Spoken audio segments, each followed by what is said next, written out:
Hi, my name is Jonathan Fisher, and I'm a clinical cardiologist and a mindfulness meditation teacher. I'd like to speak to you today about mindfulness, to give an introduction, talk about what it is, why we practice it, and what the many benefits are. First, I think it's useful to ask, why now? If we're dealing with tremendous stress or if there's a crisis going on, aren't there more important things to pay attention to?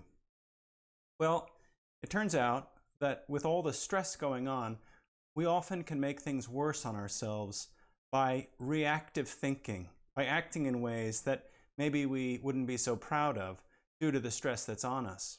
So mindfulness is a tool to work with stress and also to find more joy in our lives. And I'll explain more about that later. Just for the next few moments, I'll talk a little bit about the history and the why and the how. In terms of the background, we can ask ourselves what leads to stress. And stress is just a belief that we don't have the resources to deal with the stress that we're facing. That could be external resources or internal resources, like we're not good enough, we're not up to the task, we can't handle it. And it's useful to distinguish which of those thoughts are accurate based on facts and which ones aren't. That's where mindfulness comes in. Mindfulness also helps us if we ever feel like we're missing out on our lives. We feel like the days are going by and everything is becoming repetitious.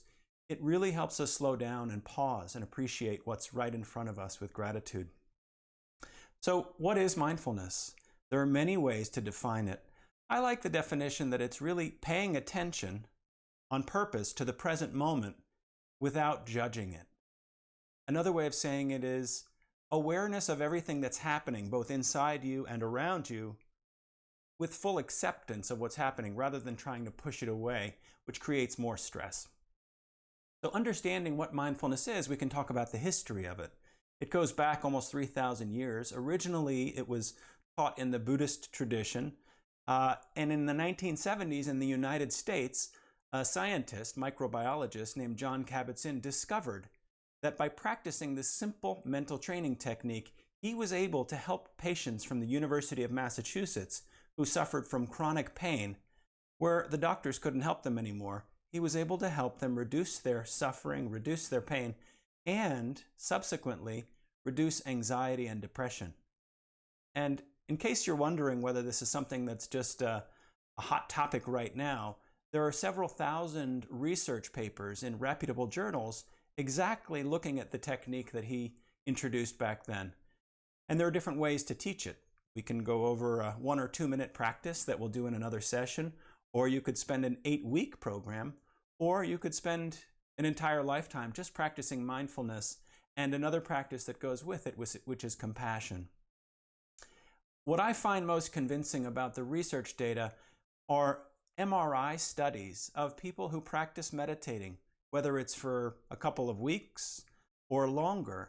We've seen now time and time again, there are changes in the brain that happen that may explain why people who practice mindfulness have less anxiety and less depression and generally are happier people. Studies have shown that the amygdala, which is the alarm bell center of the brain that sets off the fight or flight reflex, is quieted with meditation practice. We also know that the parts of the brain responsible for being aware of what's happening in our bodies or aware of our emotions, it's called the insular cortex, those become more active and stronger in a sense. And so this concept of neuroplasticity, or the changing of the brain, what we used to think is that you can't teach an old dog new tricks. Well, it turns out not only can we retrain our brains, we can decide exactly how we want our new brains to function, whether that's to think more clearly, to be more calm, or less reactive to stress, or even to savor and focus on each moment. And so I'd like you to think about mindfulness as an exercise for the brain, just like we would exercise the body. The more you do it, the stronger you get. And really, another way to think about the benefits of mindfulness and why it's useful for emotional health is we get into trouble when we react to stimuli very quickly without thinking. We respond, we may say an unkind word, we may not be considerate of someone else.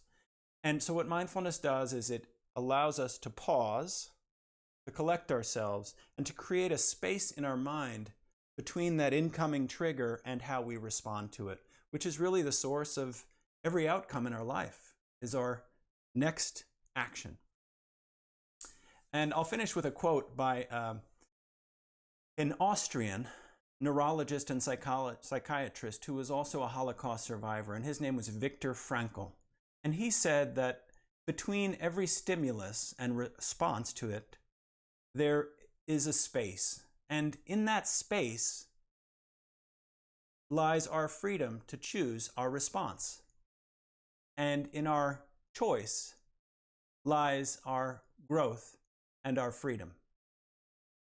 And what I take that to mean is, rather than living our lives sometimes unaware of what we're even feeling or how we're about to react to something, if we can live our lives with more awareness and more kindness towards ourselves in every moment, we miss out less, we become less anxious and stressed, we accept uncertainty, and we feel more connected with more joy and meaning in our lives. So what I'd like to invite you, if you're interested, is I'll be presenting a few more of these programs, very short video, audio, or even written programs, to share with you some of the benefits of mindfulness in kind of an introduction.